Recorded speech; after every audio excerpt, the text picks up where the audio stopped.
રાજ્યના જળાશયોમાં પાણીનો સંગ્રહ વધુ ગત વર્ષની સરખામણીએ ચાલુ વર્ષે આ સંગ્રહ વધ્યો છે। ગત વર્ષે જળાશયોમાં 48.78% પાણીનો જથ્થો હતો। 207 જળાશયોમાં 55.18% પાણીનો જથ્થો ઉપલબ્ધ। 207 જળાશયોમાં સંગ્રહિત પાણીના જથ્થામાં ઘટાડો। જળાશયોમાં દૈનિક અંદાજિત 0.35%નો ઘટાડો। ઉત્તર અને મધ્ય ગુજરાતના જળાશયોમાં પાણીનો જથ્થો ઓછો છે। વર્ષ 2024માં સરેરાશ 140.6% વરસાદ નોંધાયો હતો। વર્ષ 2023માં સરેરાશ 108.16% વરસાદ નોંધાયો હતો।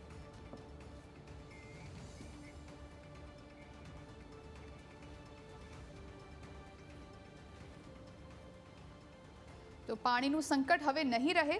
સરદાર સરોવરના એક જળાશયમાં 2024-25 દરમિયાન 61.37% પાણીનો જથ્થો હતો। 2023-24માં 51.23% હતો, જે હવે વધ્યો છે અને 61.37% થયો। દક્ષિણ ગુજરાતની વાત કરીએ, જ્યાં 13 જળાશયોમાં 54.53% 2023-24માં પાણીનો સંગ્રહ હતો, જે હવે વધીને 24-25માં 58.65% થયો છે। સૌરાષ્ટ્રના 141 જળાશયોમાં 2023-24માં 26.70% પાણીનો સંગ્રહ હતો, જે 2024-25માં 40.37% થયો છે।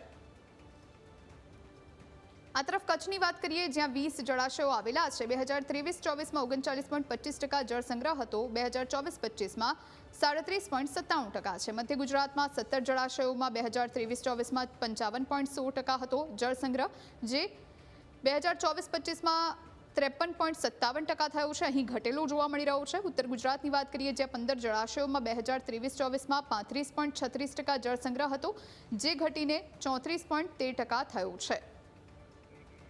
જો કે હવે જળ સંકટ નહીં રહે આ વર્ષે, કારણ કે જળ સંગ્રહ વધ્યો છે।